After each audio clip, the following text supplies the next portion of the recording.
Hi, my name is Alyssa Spencer, and today I will be discussing the retention and recruitment volunteer model in relation and how it relates to the Salvation Army.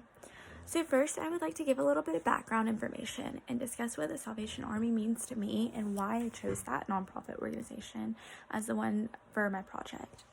So the Salvation Army means a lot to me because I've volunteered a lot through them. I worked a lot. I rang the bell a lot as a child. I remember I did a sorority. It was the Delta Sigma Theta sorority. It was kind of like a recruitment sorority, and when I got into college, I would be a part of that sorority. And we rang the bell together at Christmas time out there, and I've rang the bell a few other times. But just being out there with my friends and knowing that I was doing good for the community, doing good for people that needed it, and raising money really helped a lot. It really made me feel good. So I really enjoyed volunteering in that period. I've also donated clothes to them, and with Chick-fil-A, they have food shelters. I work at Chick-fil-A. We donate food to them, so for their food banks.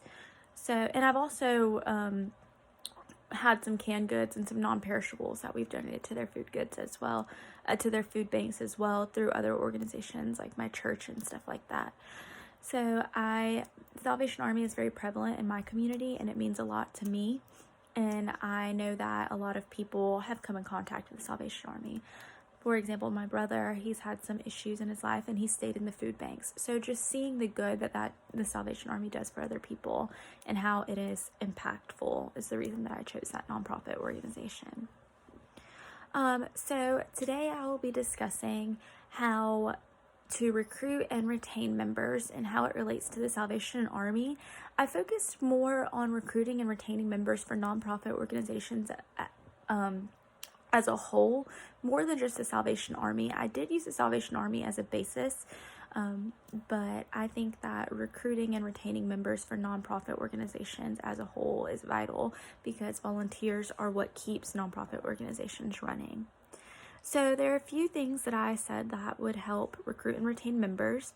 The very first thing that I said is identifying your target markets, and then advertising, and then the roles of volunteers. So in a moment, I'll go over all of those things, but first I would like to just focus on my survey results. So I surveyed 20 people, and I just pointed out a few bullet points that when actually making my project helped me the most. There were a few more questions, but I didn't actually end up finding those very useful. So the very first question that I asked was, were the people that I surveyed male or female? 12 out of the 20, so 60% were female, and 8 out of the 20 were male. 14 out of those 20 people had previously volunteered. And 20 out of 20 people said that they had donated money to a nonprofit organization.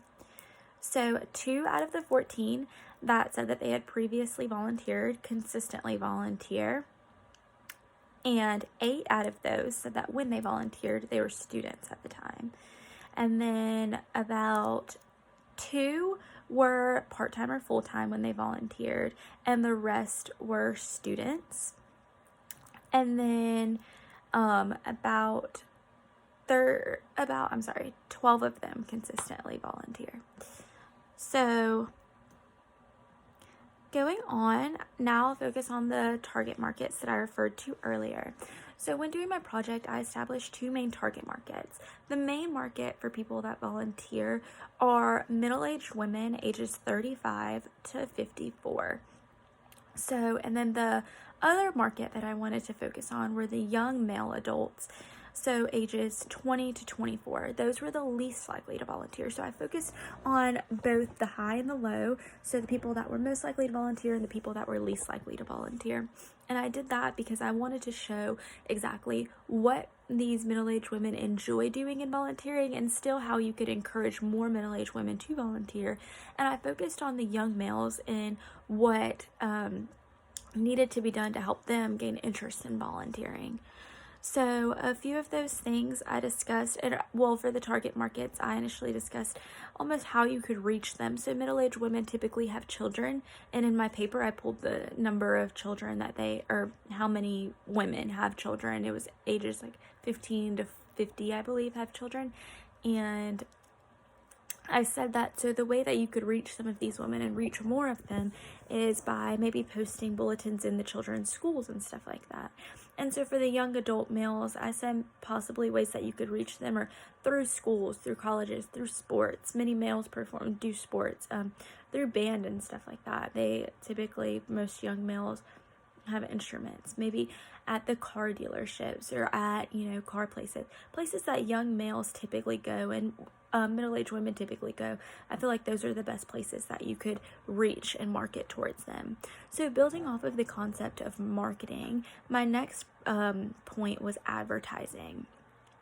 So for advertising, I said getting the word around for your nonprofit organization is key. Being able to recruit as many volunteers as you can is key because volunteers make up the nonprofit organization.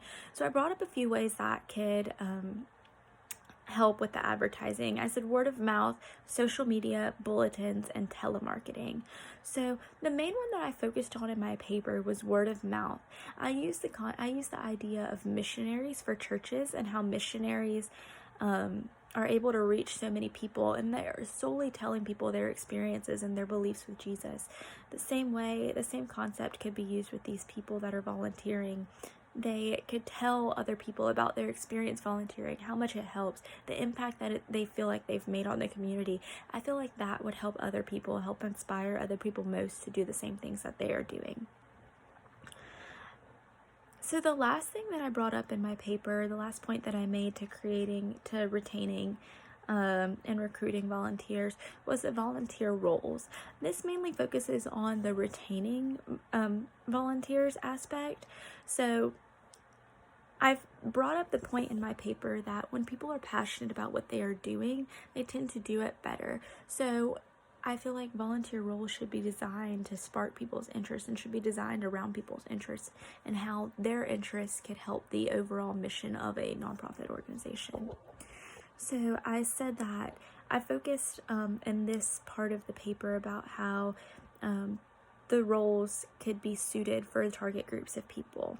And I used the Salvation Army and I discussed the many roles that they had. So they have roles like holiday giving, LGBTQ support, homeless shelters, food pantries, after school programs, summer camps, and more. And I discussed how some of the target markets, such as the two that I referred to earlier, the young male market, those could be helped in the roles like summer camps. Those young males would probably enjoy doing activities like summer camps more, and the middle-aged women would probably enjoy working in the food shelters more.